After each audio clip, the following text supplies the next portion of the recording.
is my easy step-by-step guide even if you're not a business course graduate. Get your pen and notepad ready. So step 1, find out who your customers are. You need to be able to answer this. Who do you want to serve?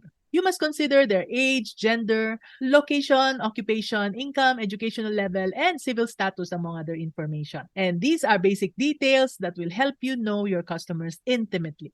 The easiest people to reach are people who are just like you, like who you were some time ago.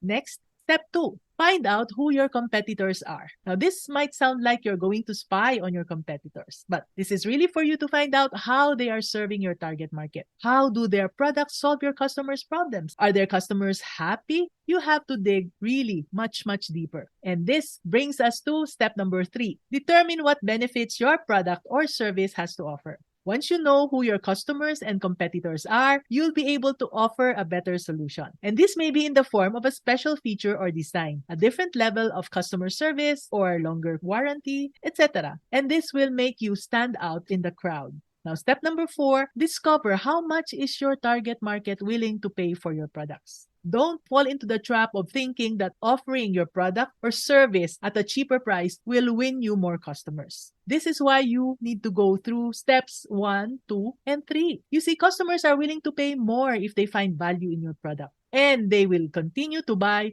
for as long as you consistently deliver value. And finally, step number 5, analyze your findings. You need to go through your data to be able to make concrete decisions. And there are times you need to make certain changes. Why? Because there will be new businesses you'll have to compete with.